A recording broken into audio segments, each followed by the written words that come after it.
লালমনিরহাটের পাটগ্রাম উপজেলার দহগ্রাম ইউনিয়নে বন্যায় ক্ষতিগ্রস্ত সেতু ও সড়ক দীর্ঘদিন ধরে সংস্কার না হয় চরম ভোগান্তিতে পড়েছেন স্থানীয় বাসিন্দারা। দেশের মূল খণ্ড থেকে বিচ্ছিন্ন ইউনিয়নটির তিন দিকে ভারত, একদিকে ভারত থেকে আসা তিস্তা এবং একই দেশ থেকে আসা সাকোয়া নদী দহগ্রামের মধ্য দিয়ে প্রবাহিত। এজন্য উজানে হওয়া বৃষ্টি আর নেমে আসা পাহাড়ি ঢলে প্রতি বছর ক্ষতির মুখে পড়ে এই ইউনিয়নটি। 2021 সালের 20 অক্টোবরে ভারতের উজান থেকে আসা আকস্মিক তিস্তা নদীর পানিতে দহগ্রাম ইউনিয়নে ভয়াবহ বন্যা হয়। এতে অন্তত 60টি ছোট বড় সেতু, 8টি আঞ্চলিক সড়কের ব্যাপক ক্ষতি হয়। একইভাবে চলতি বছরে 5 অক্টোবর উজানের প্রবল বৃষ্টিতে নেমে আসা পাহাড়ি ঢলে তিস্তার বন্যায় নতুন করে এই ইউনিয়নের একটি কালভার্ট ও 2টি সড়ক ভেঙে যায়। উপজেলার স্থানীয় প্রকৌশল অধিদপ্তর বলেছে, বন্যায় প্রায় 30 কোটি টাকার ক্ষয়ক্ষতি হয়েছে। ক্ষতিগ্রস্ত এসব সেতু ও সড়ক সংস্কার না হয় এই ইউনিয়নের অন্তত 10,000 পরিবার চরম দুর্ভোগে পড়েছেন। গেল কিছুদিন আগে এই যে ব্রিজ, রাস্তা, কালভার্ট, মানুষের বাড়ি, কৃষি জমি, ফসলাদি সব ধ্বংস হয়ে গেল। যে সরকারের কত টাকা রাজস্ব যে এখানে নদীগর্ভে বিলীন হয়ে গেল, যেটা সরজমিন পরিদর্শন যদি করেন কোনো সরকার বাহাদুরের বড় উপদেষ্টারা, তাহলে ওনারা বুঝতে পারবেন যে দহগ্রাম আঙ্গরপোতায় কি পরিমাণ এই নদী ভাঙ্গনে ক্ষতি হয়েছে, সেটা পরিমাপ করতে পারবে তারা।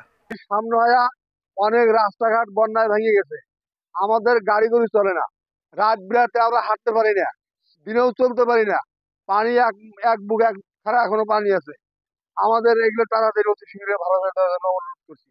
আমাদের তিস্তা নদীর দুর্ভিক্ষতে এই কালভার্ট পাকা রাস্তায় ভেঙে যায়। আমাদের চলাফেরা এখন ধানের মৌসুম আছে, কোনো রিক্সা, ভ্যান, সাইকেল নিয়ে দুরবস্থা, কোনোভাবেই চলাফেরা করতে পারতেছি না। আমাদের দ্রুত এই কাজটা উপযুক্ত হলে আমরা উপকৃত হই। অনেকদিন থেকে ভাঙ্গা, কিন্তু সরকার নজর দিচ্ছে না।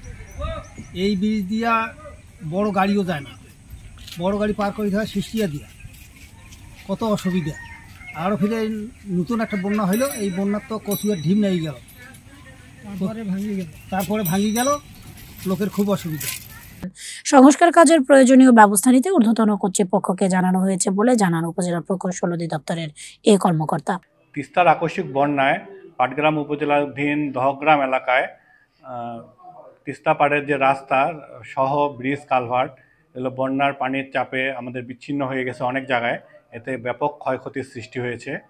এই ক্ষয়ক্ষতিগুলো আমরা প্রাক্কলন প্রস্তুত করে আমাদের ঢাকা অফিসে ঊর্ধ্বতন কর্তৃপক্ষের কাছে পাঠিয়েছি। এই সেটা অনুমোদন হয়ে আসলেই দ্রুত এগুলোর মেরামত করা হবে এবং রাস্তাটি আবার মানুষের চলাচল পরিপূর্ণভাবে মানুষের চলাচলের উপযোগী হবে।